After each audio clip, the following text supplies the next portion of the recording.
Hi there, I'm Matt and welcome to the first tutorial in the series of videos covering Final Cut Pro FCP for Apple OS Catalina. For all you subtitle readers out there, I'll try to always include these into my tutorial videos, so feel free to go turn them on as it may just help you get those finer points. Also in this video, for a bit of fun, I have included an Easter egg. Post a comment if you find the hashtag Easter egg and what it's asking. These videos will cover everything from opening FCP to editing green screens, slow motion, 360 images and video, and publishing to different platforms. I'm going to run through these tutorials keeping the same format each time, as brief as possible, and giving you lots of information on the screen visually so that you can pause and read to your heart's content, or at whatever pace you like. Each video will have an opening page listing what will be shown in the video. Below in the description you will find hyperlinks to allow you to skip straight to the point you want. So let's jump into it and get started. The outline of this video: system requirements, orientation and how the most basic layout FCP looks. First of all, let's give you the requirements for the app. Final Cut Pro requires Mac OS, and these system requirements are shown on the screen now.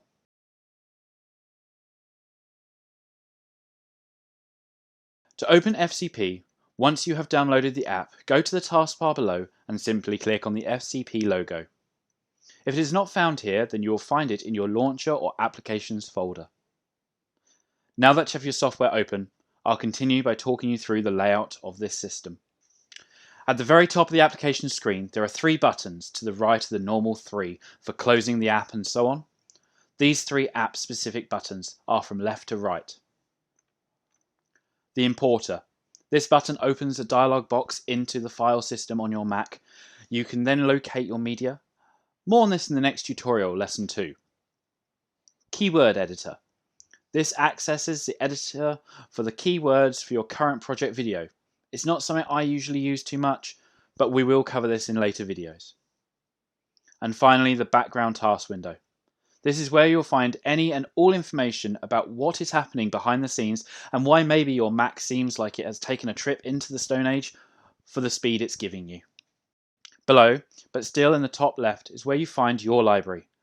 And in this panel, access to the different video libraries that you will install, along with photos and audio sidebar, and the titles and generator sidebar. The photos and audio sidebar is a way of accessing your iTunes music database and photos on your Mac. The titles and generator sidebar is a library style access of all the present titles.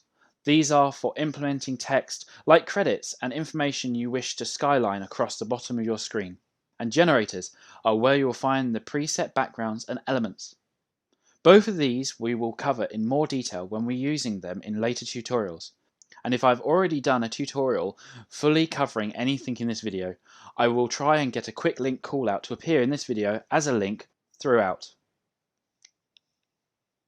Continuing across to the right, this next panel is the clip browser, where your imported clips get dumped. You can select to move these clips into the timeline directly, selecting the amount of clip or all of it from here. Again, more in this in lesson 2. Further still to the right, we have the video preview panel, where the video is rendered as you are producing your work, to show what is happening in real time. And then finally on the far right we have the inspector, made up of the video inspector, the color inspector and the information inspector. This is where you get all the information for your clips, and you can do most of your editing in precise increments, including adjustments to colors. There is so much going on in this panel. To cover it all in one video without giving you a lot of background information for the different styles and clips I'm using to bring up different elements into the video inspector would be crazy. So again, you'll get more on each bit of this section as the lessons unfold. Heading directly down, we have the whole lower part of the screen dedicated to the timeline. This includes your transitions and effects browsers on the right. Transitions are a way of shifting from one clip to another across blades, sections, or to make clip appear and disappear over the top of your main clip. The effects allow you to start playing with the whole video, everything you see in your preview screen. The effects allow you to start playing with the whole video. Everything you see in your preview screen will be affected. and to use cool tools like keying, which we will cover when playing with green screens. The actual main body of the timeline is to your left and middle.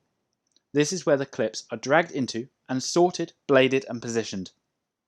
The zoom function for this is found here, with the ability to make the clips appear different on your timeline, like so. There are a few extra buttons I'd like to just draw your attention to, as these will be used extensively with any edit you perform or video that you just happen to run through the software, and that is the transformation button, or the transform button, found here, the color correction and audio enhancement options, and the timing options button.